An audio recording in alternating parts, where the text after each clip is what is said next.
layanan informasi, bimbingan, dan konseling. Hari ini kita akan membahas mengenai 5 tips meningkatkan motivasi belajar. Motivasi belajar merupakan dorongan atau keinginan dalam diri kita untuk melakukan sesuatu. Dalam hal ini akan dibahas mengenai apa sih langkah-langkah yang bisa kita tempuh untuk meningkatkan motivasi belajar kita. Yang pertama adalah membuat agenda belajar. Agenda belajar itu ialah rancangan kegiatan yang akan kita lakukan dan kita tuliskan dalam buku catatan kecil.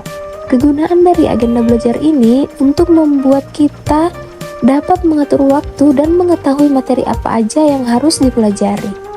Dengan membuat agenda belajar yang teratur, maka pembelajaran kita dapat terarah.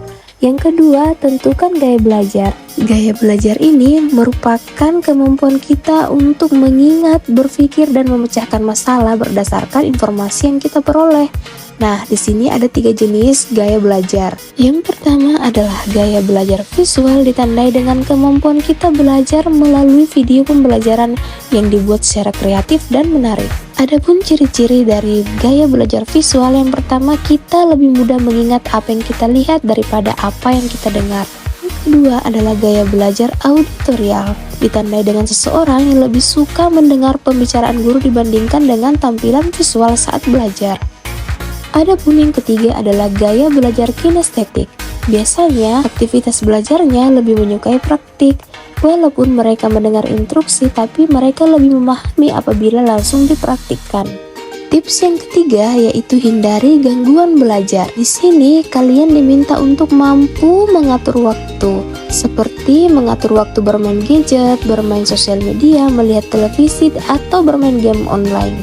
Usahakan tidak ada yang bisa mengganggu fokus kalian ketika belajar, dan jangan berada pada kumpulan orang atau keramaian. Yang keempat adalah mencari suasana yang nyaman. Jika diperlukan, kalian boleh memutar musik selama tidak mengganggu konsentrasi belajar kalian. Kalian juga boleh menyiapkan secangkir teh atau coklat panas agar suasana belajar kalian lebih nyaman. Dan tips yang paling penting adalah diperlukan niat dan kemauan kuat untuk belajar. Kemauan untuk belajar membuat kita tidak mudah menyerah dalam proses belajar. Oleh karena itu, tips yang kelima ini sangat membutuhkan komitmen dari kalian agar kalian dapat mencapai sesuatu yang kalian impikan. Berikut adalah sumber materi jika kalian ingin mempelajarinya lebih lanjut.